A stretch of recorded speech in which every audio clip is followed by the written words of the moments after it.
Big names వాళ్ళు, big names, but కానీ వాళ్ళ కోసం ఎవరు వెళ్ళా. అదే ఎగ్జాక్ట్, అంటే వాళ్ళు తెలిసిన మన స్టార్స్ కాదు కదా ఫ్యాన్స్ వెళ్ళడానికి. తెలిసినా కూడా ఇప్పుడు మీరు ఫాస్ట్ అండ్ ఫ్యూరియస్ ఈ సిరీస్ ఉన్నాయి, అవును, you don't go there because of ఫలానా రాక్ ఉన్నాడు, డ్వైన్ జాన్, దానికి వెళ్ళట్లేదు మీరు. అది స్పెక్టకల్, అది వెహికల్స్, చేజెస్, యాక్షన్, అది. సో అప్పుడు ఏంటి, మీకు తెలిసిన యాక్టర్ ఉండొచ్చు కానీ వాడి కోసం సినిమాకి వెళ్ళటం మానేశారు హాలీవుడ్లో. అది నేను చెప్పేది. You know, so true, yes. So ఇవన్నీ I honestly believe Raj Kumar లేకపోయినా కూడా ఈ సినిమా ఇంతే ఆడుతుంది. ఆ ట్రైలర్ బట్టి, దాన్ని బట్టి రాజ్ కుమార్ బదులు ఆ రేంజ్లోనే ఏ యాక్టర్ ఉన్నా కూడా మోరల్లెస్. అదే మీరు ప్రభాస్ ఉన్న సినిమాలో మీరు ఎవరినో పెడితే ఆడకపోవచ్చు, అది నేను చెప్పేది. అది ఎందుకంటే దాని డిజైన్ కూడా వేరే ఉంటుంది. అవునవును, అందుకే ఆటిట్యూడ్ అసలు ఆ మోడల్ మారిందా అని అడిగింది కారణం అదే. బికాస్ ఇంతవరకు మనకి తెలిసి మన స్టార్స్ ఎలివేషన్స్ లేకుండా స్టార్స్ అయి ఉండి బట్ ఒక ఎంఐ మిషన్ ఇంపాసిబుల్ సిరీస్ లాగా లేదు ఒక ఇలాంటి వాటిలో చూసిన సందర్భాలు చాలా తక్కువ. బికాజ్ మామూలు మన సినిమాలో హీరో ఊరికే ఇలా తల తిప్పితే కూడా దానికి ఒక ఎఫెక్ట్, ఇది ఒక స్టార్ హీరో. అలాంటిది showing them that normal people వచ్చింది అలాంటి సినిమా. అసలు ఒక రుద్రవీణ నాకు గుర్తుంది, చిరంజీవి గారు నార్మల్గా మెగా స్టార్ అయ్యింది. డెఫినెట్గా ఐ ఫీల్, అంటే ఇప్పుడు బాలచంద్ర గారు ఉన్నారు, అఫ్ కోర్స్ బాలచంద్ర గారు ఈ టైంలో తీయలేదు అలాంటి యాక్టర్స్ తోటి. విశ్వనాథ్ గారు ఆఫ్ కోర్స్. నాకు తెలిసి వెన్ టైమ్ సాగర్ సంగమం ఆ టైంలో తీసినప్పుడు Kamal Haasan image would have been very different. అప్పుడు వచ్చిన కమల్ హాసన్ ఫిలిమ్స్కి సాగర్ సంగమంకి ఏమి ఏదో ఉండదు. ఇంకోటి, మీరు శంకరాభరణంలో సోమయాజుల్ గారు లాంటి ఒక 60-year-old అన్నోన్ పర్సన్ని ప్రొటాగనిస్ట్గా పెట్టడం అనేది నాకు తెలిసి ఇప్పుడు కూడా ఎవడు అసలు ఇమాజిన్ కూడా చేయడు. అలాగే ఒక అంత పొడుగ్గా ఉండి ఆల్మోస్ట్ యూనో డస్కీ కాంప్లెక్షన్తో మంజు భార్గవ్ గారిని హీరోయిన్గా పెట్టడం కూడా ఎవరు ఊహించుకోలేరు మీరు అన్నట్టు. బట్ అది కూడా ప్రొటాగనిస్ట్ని మీరు నాన్ యాక్టర్ని ఎవరు ఐఏఎస్ ఆఫీసర్ని తీసుకొచ్చి పెట్టడం అని దానికన్నా రిస్క్ అయితే పరాకాష్ట. Correct right. బట్ అది కూడా మీరు అన్న వన్ ఆఫ్ ద మోడల్స్లో ఆఫ్ దీస్ అవుట్లయర్ ఫిల్మ్స్, అంటే ఆడ్ ఫిల్మ్స్ అంటాం కదా. ఈ అంటే ముందు పికప్ కాలేదు, బట్ తర్వాత బాగా పికప్ అయ్యి కల్ట్ ఫిల్మ్ అయిపోయింది. ఇదేమో స్త్రీ 2 ఏమో పికప్ అవుతుందో లేదో తెలియదు, బట్ ఫస్ట్ డేనే ఎంత బ్లాక్ బస్టర్, ఇంకా దాని గురించి ఏం మాట్లాడక్కర్లేదు అంతే. అంటే అలా ఉంది దాని మీరు చెప్తున్న కనెక్షన్. ఇంకోటి ఏమైంది, నిన్న దాంతో రిలీజ్ అయిన అక్షయ్ కుమార్ సినిమాకి 5 కోట్లు వచ్చింది. 54 కోట్లు రాజ్ కుమార్ సినిమాకి వస్తే 5 కోట్లు అక్షయ్ కుమార్ సినిమాకి వచ్చింది. 5.5 కోట్లు అంతా జాన్ అబ్రహం సినిమాకి వచ్చింది అదే రోజు. మరి తీసేవాళ్ళు ఇప్పుడు నెక్స్ట్ ఎవరైనా హీరో రెమ్యూనరేషన్ ఒక సిరీస్ ఆఫ్ ఫ్లాప్స్ తర్వాత తగ్గించుకునే సందర్భాలు ఉండుంటాయి ఆర్జీవి గారు? చేస్తారు. That happens? Yeah, it happens. When the market is not doing it. ఎందుకంటే అప్పుడు ఏం చేస్తారంటే ఇప్పుడు ఇంత ఇస్తామండి సినిమా హిట్ అయితే అంత ఇస్తామని ఇలాంటి కొన్ని డీల్స్ పెట్టుకుంటారు, కొంచెం అదే క్లాజులు బ్యాక్ ఎండ్ అలాంటి.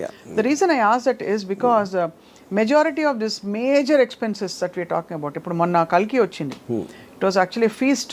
వినడానికి ఒక అమితాబ్ బచ్చన్ గారు, ఒక సో అండ్ సో ప్రభాస్ ఉంటే అసలు చూడొచ్చా అని, దీపిక ఇంకోవైపు. బట్ ఆ సినిమాలో ఈ స్టార్ దీనికి రెమ్యూనరేషన్స్ చాలా అయి ఉంటాయి కదా. ఇప్పుడు అలాంటి సినిమా తీసి ఒక బ్యూటిఫుల్ అటెంప్ట్ అని మంచి పేరు తెచ్చుకుని, బట్ రిటర్న్ ఆన్ ఇన్వెస్ట్మెంట్ చూసుకుంటే 500 కోట్లకి 100-50 ఎక్కువ రావడం బెటరా, లేదు ఇలాంటి ఒక కొత్త స్కూల్ ఆఫ్ థాట్ బయలుదేరి న్యూట్రలైజ్ చేసే ఎఫెక్ట్ బెటర్ అంటారా? ఇక్కడ ఒక డేంజర్ ఏంటంటే, అంటే అది డేంజర్ అనొచ్చు కాదు కూడా, డేంజర్ ఏంటంటే మీకు సంవత్సరానికి 150 సినిమాల్లో రేంజ్ వైజ్గా చిన్న సినిమాలు అని చెప్పుకునే 90% ఉంటాయి, దాంట్లో 90% ఫెయిల్ అవుతాయి. సో ఆ 10%లో మీ సినిమా ఉంటుందా అని తెలియదు కదా మీకు. అవును, but economy will run like that అంతే. అది that is a fail safe. అప్పుడు మేము పెద్ద సినిమా చేసి అన్కంట్రోల్ బడ్జెట్ ఎంత రెమ్యూనరేషన్ ఇచ్చినప్పుడు ఎంత పోవటానికి ఛాన్స్ ఉందో. ఇప్పుడంటే ఇప్పుడు నేను పేరు చెప్పండి, ఒక సినిమా మీరు 400 కోట్లు తీసారనుకోండి, దాంట్లో మీకు 200 crores నష్టం వచ్చింది అనుకోండి. ఇప్పుడు మీరు దీని బేసిస్లో 10 కోట్లు 15 కోట్లు సినిమా తీస్తే ఎంత పోయినా కూడా మీకు 10-15 పోతుంది, ఇక్కడలాగా 200 పోదు. అంతే కదా. అంతే రిస్క్ ఇస్ లెస్ అంటే కరెక్ట్. బట్ కొడితే జాక్ పాట్ కొడితే ఇంకా తిరుగుంటుంది అది.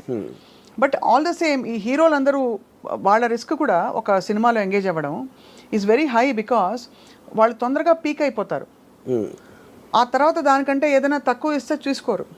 చచ్చినట్టు ఆ లీగ్ ఆఫ్ మార్కెట్లోనే ఇప్పుడు ప్రభాస్ వచ్చి సడన్గా మంచి ఒక ఇలాంటి ఒక 127 hours లాంటి సినిమాలో ఆర్ సంథింగ్ చేస్తారా అంటే whether people will digest, whether he'll take that risk we don't no.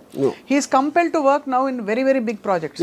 దానికి రీజన్ ఏంటంటే ఇప్పుడు 127 hours ఈ లెక్క తెలియదు అనుకోండి ఏదో సంథింగ్. ప్రభాస్కి డబ్బులు ఇచ్చేది not about the story, not about that. అతను స్క్రీన్ మీద హై స్పీడ్లో వస్తే అంతమందికి ఎక్సైట్మెంట్ వస్తుంది అనేది కాస్టింగ్ ఫ్యాక్టర్. అది that is what super stars are suppose to be. అప్పుడు అలాంటి మూమెంట్స్ ఉన్న స్టోరీనే వాళ్ళు ఎన్నుకుంటారు.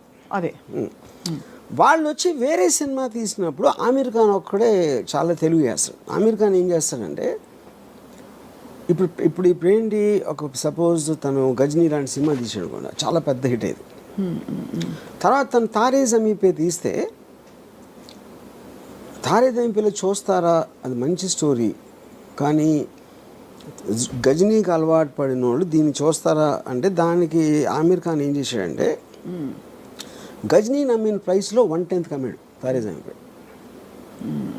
అప్పుడు ఆమీర్ ఖాన్ లాజిక్ ఏంటంటే నేను ఈ సినిమాలు కూడా చేస్తాను, కానీ ఆ ప్రైస్కి అమ్మినప్పుడు ఆ ఆడియన్స్ నేను రీచ్ అవ్వలేను. దీని ఆడియన్స్ దీనికి ఉండరు. కరెక్ట్. యా, అప్పుడు ఏమైంది, గజనీ కాస్ట్ 40 crores అయితే ఇది 5 crores అయింది. 5 crores అయ్యేటప్పటికి ఇది కూడా 60 చేసింది. 60 crores తారే జమీన్ పే. అదే ఒక 90 చేసి ఉండొచ్చు. 60 కాకపోయినా 10 చేసినా కూడా హిట్టే కదా. అప్పుడు ఏంటి, మీరు ఎంత కాస్ట్ చేశారు, ఎంత వచ్చింది చూసి 100 మంది 1000 మంది చూసారు అనుకోండి ఆ పెద్ద సినిమా, దాంట్లో 900కి నచ్చకపోవచ్చు, కానీ వాళ్ళు చూసారు, మీరు ఆ డబ్బులు అయితే మీకు వచ్చేసినాయి. ఇప్పుడు ఇక్కడేమో 100లో 90 మందికి నచ్చినాయి. అవును, కానీ ఈ సినిమా చూసే జనం ఉన్నదే 100 మంది. నేను వాళ్ళని సాటిస్ఫై చేసినా కూడా నాకు హ్యాపీ. అది ఆమీర్ ఖాన్ లెక్క. ఓహో, అంతే. యా, అందుకని తను ఎక్స్ట్రీమ్లీ లో బడ్జెట్ వేస్తాడు, లేకపోతే వెరీ హై బడ్జెట్, రెండు. అప్పుడు వాటి డిజైన్ వేరే ఉంటుంది అంతే. Effectively ROI is better satisfied here, return on investment. ROI definitely. మీరు 40 crores సినిమా 90-80 చేయడానికి, 5 crores సినిమా 60 చేయడానికి ఎంత డిఫరెన్స్ ఉంది. పీకే గురించి కూడా అలాగే చెప్పారు.